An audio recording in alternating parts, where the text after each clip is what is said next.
Welcome to special focus. ఇప్పుడు దేశమంతటా అందరి చూపు అయోధ్యలో ఉన్న రామాలయంపైనే ఉంది. జనవరి 22న జరిగే విగ్రహ ప్రతిష్టాపనపైనే ఉంది. రమణీయంగా రూపుదిద్దుకుంటున్న అయోధ్య ఆలయ నిర్మాణ విశేషాలు ఇప్పుడు చూద్దాం.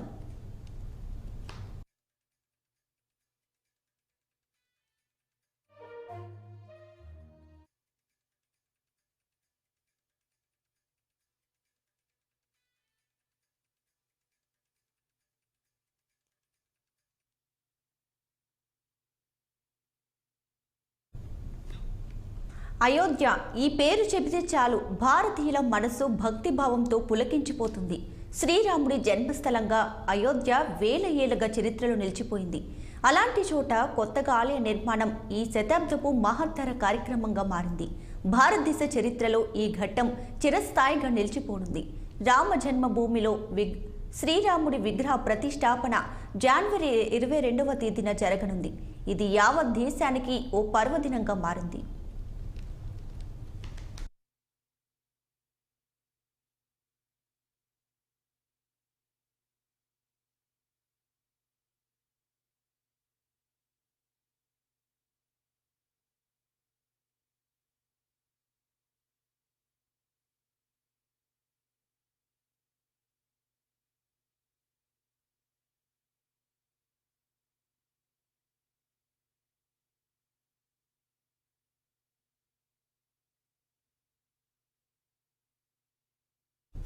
అయోధ్యలో శ్రీరాముడి ఆలయ ప్రారంభోత్సవం అత్యంత ఘనంగా జరగనుంది. సాధువులు, నాయకులు, సినీ నటులు, క్రీడాకారులు, మరెందరో ప్రముఖులు ఈ కార్యక్రమంలో భాగస్వాములు కాబోతున్నారు.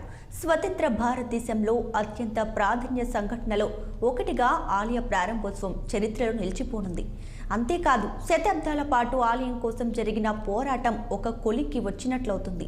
శ్రీరాముడి విగ్రహ ప్రతిష్ఠ కార్యక్రమానికి 4000 మందికి పైగా సాధువులు, పీఠాధిపతులు హాజరు కానున్నారు. ఎంతో మంది శాస్త్రవేత్తలు, సైనాధికారులు కూడా ఈ కార్యక్రమంలో పాల్గొననున్నారు.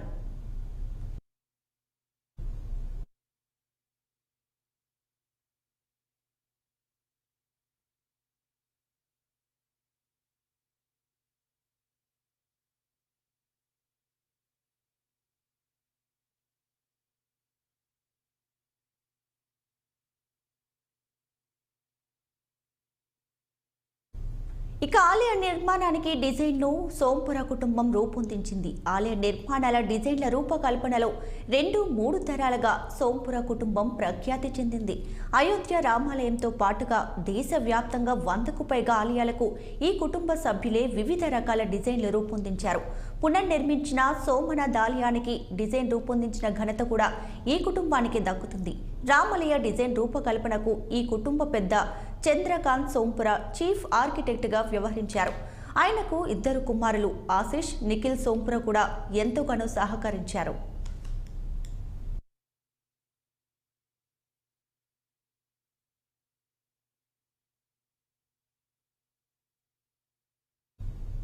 అయోధ్యలో రామాలయం ఎన్నో విశేషాలకు నిలయంగా ఉంటుంది. దేశంలోని అతిపెద్ద ఆలయాల్లో ఇది ఒకటి. ఆలయం సుమారుగా 28,000 చదరపు అడుగుల స్థలంలో రూపుదిద్దుకుంది. ఆలయం ఎత్తు సుమారుగా 161 అడుగులు.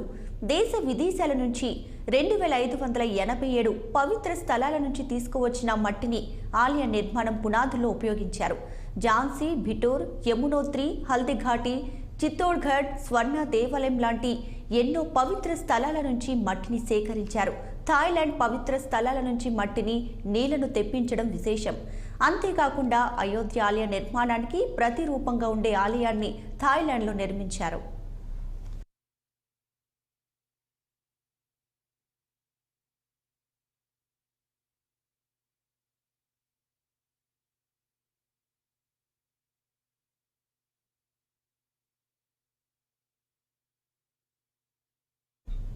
రామాలయ నిర్మాణం సందర్భంగా శ్రీరామని రాసి ఉన్న ఇటుకలను ఉపయోగించారు. సాధారణ ఇటుకలతో పోలిస్తే మరింత శక్తివంతంగా, మన్నికతో ఉండేలా వీటిని రూపొందించారు. వాస్తు శాస్త్రం, శిల్ప శాస్త్రానికి అనుగుణంగా ఆలయ నిర్మాణం జరిగింది. ఉత్తర భారత ఆలయ నిర్మాణ శైలి అయిన గుజారా, చాళుక్య శైలికి అనుగుణంగా ఆలయ డిజైన్ రూపుదిద్దుకుంది. ఇక అయోధ్య ఆలయ నిర్మాణంలో ఉక్కు, ఇనుము లాంటి పదార్థాలను ఉపయోగించుకోకపోవడం కూడా ఓ విశేషంగా చెప్పవచ్చు.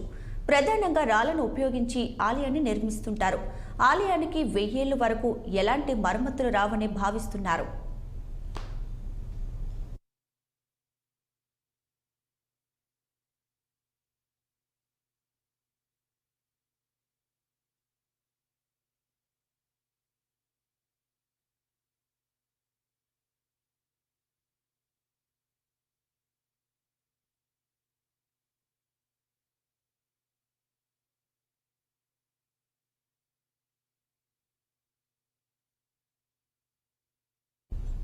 అయోధ్య రామాలయంలో గ్రౌండ్ ఫ్లోర్లో డిజైన్ అంతా రామాయణ సంబంధిత చిత్రాలు, శిల్పాలతో ఉంటుంది. రాముడి పుట్టుక, బాల్యానికి సంబంధించి ఎన్నో విశేషాలుంటాయి. మొదటి అంతస్తు శ్రీరాముడి దర్బార్ను ప్రతిబింబించేదిగా ఉంటుంది. ఆలయ నిర్మాణానికి రాజస్థాన్లోని భరత్పూర్ నుంచి తెప్పించిన పింక్ శాండ్ స్టోన్ను ఉపయోగించారు. ప్రధాన ఆలయం సుమారుగా 2.5 ఎకరాల స్థలంలో ఉంది. ఆలయం మొత్తం పొడవు 360 అడుగులు, వెడల్పు 235 అడుగులు. 3 అంతస్తులుగా ఆలయాన్ని నిర్మించారు. ఒక్కో అంతస్తు ఎత్తు 20 అడుగులుగా ఉంది. ఇక గ్రౌండ్ ఫ్లోర్లో 160 స్తంభాలున్నాయి. మొదటి అంతస్తులో 132 స్తంభాలు, 2 అంతస్తులో 74 స్తంభాలు ఉన్నాయి. ఆలయానికి మొత్తం 12 ద్వారాలున్నాయి.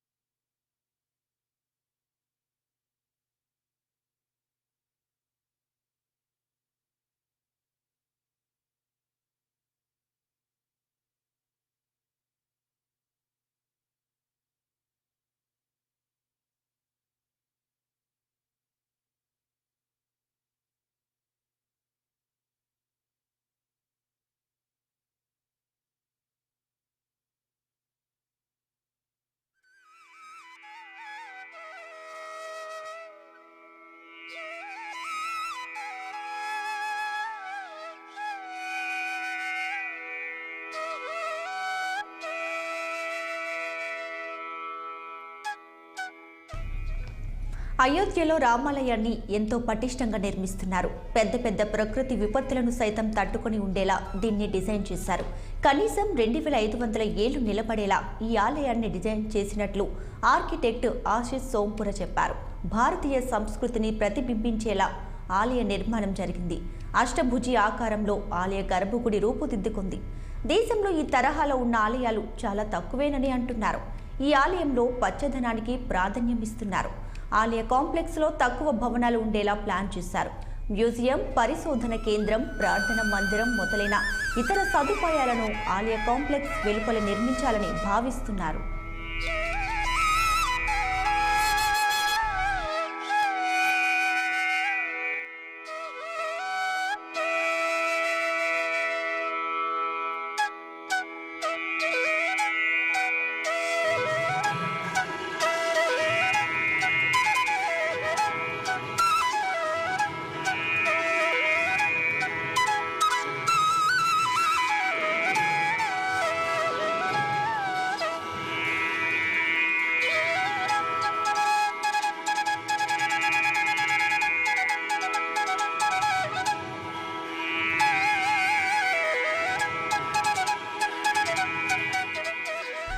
ఇక ఆలయానికి వచ్చే భక్తుల రద్దీని తట్టుకునేలా అన్ని ఏర్పాట్లు చేస్తున్నారు. ఆలయానికి చేరుకునే ప్రధాన మార్గాన్ని బాగా విస్తరించారు. అందంగా తీర్చిదిద్దుతున్నారు. ప్రధాన ఆలయం వరకు వెళ్లే కారిడార్లో 40,000 మంది భక్తులు ప్రయాణించే వీలుంది. వృద్ధులు, అంగవైకల్యం ఉన్న భక్తుల కోసం ప్రత్యేక ఏర్పాట్లు చేశారు. ఆలయ సముదాయం ప్రస్తుతం 58 ఎకరాల్లో విస్తరించి ఉంది. భక్తులకు మరెన్నో సదుపాయాలు కల్పించేందుకు వీలుగా ఆలయ విస్తీర్ణాన్ని 108 ఎకరాలకు విస్తరించాలని ఆలయ ట్రస్ట్ కోరుతుంది.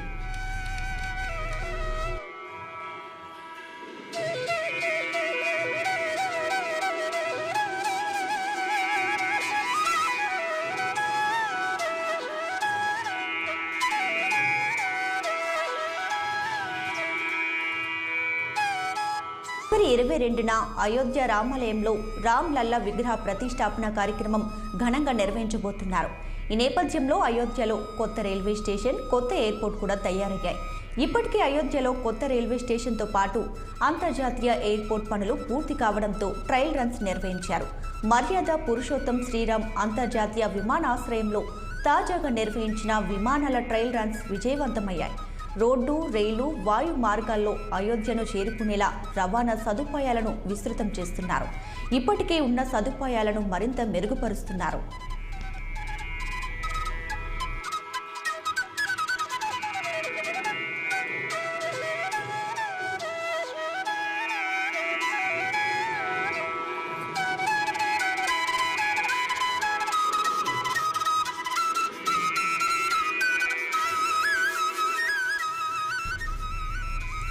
కనీవిని ఎరుగని రీతిలో విగ్రహ ప్రతిష్టాపన ఘట్టాన్ని నిర్వహించేందుకు శ్రీరామ జన్మభూమి తీర్థక్షేత్ర ట్రస్ట్ ఏర్పాట్లు చేస్తుంది.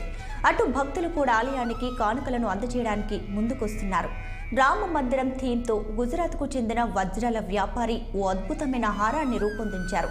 ఈ ఆహారాన్ని రామ మందిరానికి కానుకగా అందజేయనున్నారు. సూరత్కు చెందిన ఆ వ్యాపారి ఏకంగా ఈ ఆహారం కోసం 5,000 అమెరికన్ డైమండ్లను వినియోగించారు. 2 కిలోల వెండి, వేలాది వజ్రాలతో ఇది రూపుదిద్దుకుంది. రోజుకు 40 మంది కళాకారులు 35 రోజుల పాటు శ్రమించి ఈ ఆహారాన్ని తయారు చేయడం విశేషం. అయోధ్య ఆలయాన్ని పోలిన ఈ ఆహారంతో పాటు సీత, లక్ష్మణ్, హనుమాన్ సమేత రాముడు, ఆ పక్కనే బంగారు లేడితో కూడిన విగ్రహం కూడా ఆలయానికి కానుకగా ఇవ్వనున్నారు.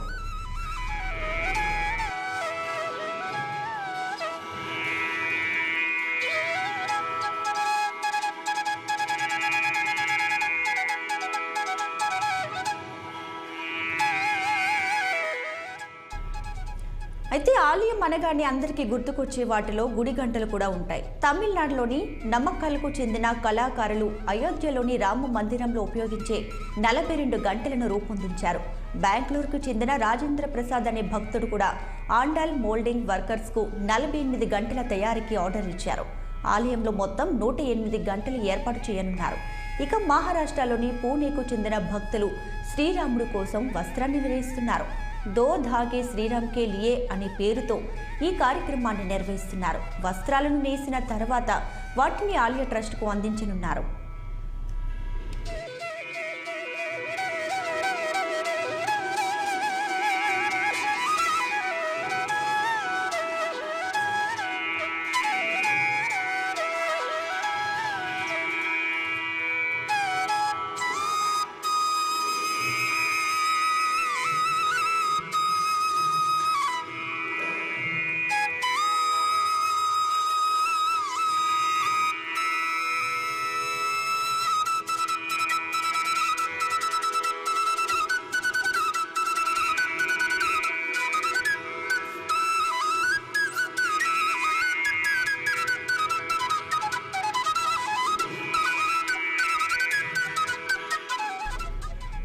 అయోధ్యలోని రామాలయంలో విగ్రహ ప్రతిష్టాపన కార్యక్రమాలు జోరందుకున్నాయి. పాలరాతితో చేసిన తామర పుష్పం ఆకారంలోని సింహాసనంపై రామ్ లల్లా విగ్రహాన్ని ప్రతిష్ఠిస్తారు. శ్రీరామ నవమి రోజుల మధ్యాహ్నం 12 గంటలకు సూర్య కిరణాలు రామ్ లల్లా నుదిటిని తాకి గర్భగుడిని ప్రకాశవంతం చేసే ఎత్తులో సింహాసనం రూపుదిద్దుకుంది. ఆలయంలో జనవరి 22వ తేదీన విగ్రహ ప్రతిష్టాపన జరగనుంది. అయితే పూర్తి స్థాయిలో ఆలయం నిర్మించేందుకు మాత్రం కనీసం మరో 3 ఏళ్లైనా సమయం పట్టనుంది.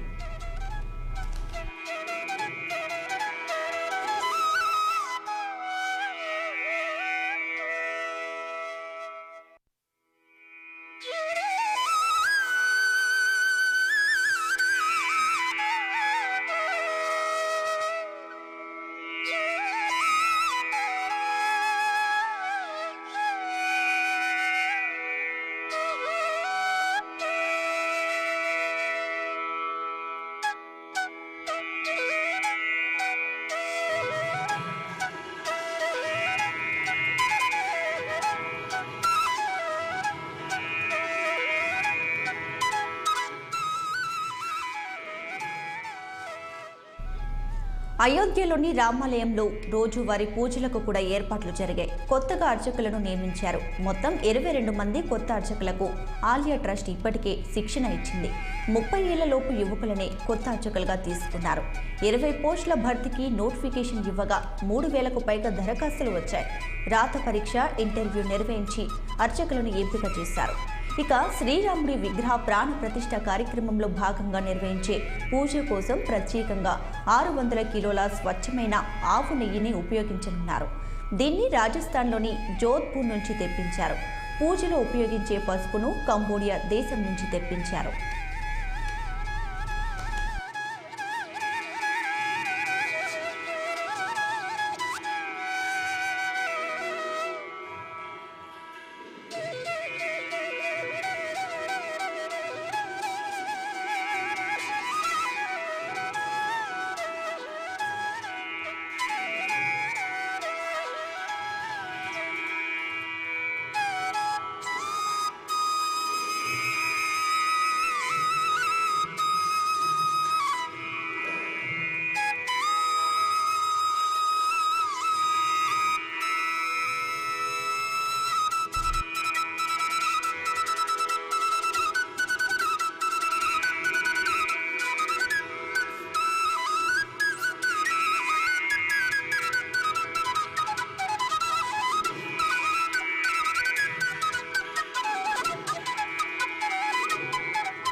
ఇది వాల్టి స్పెషల్ ఫోకస్. మరో ఎపిసోడ్లో మళ్ళీ కలుద్దాం. చూస్తూనే ఉండండి 6 టీవీ, సామాన్యుడి ఆరో ప్రాణం.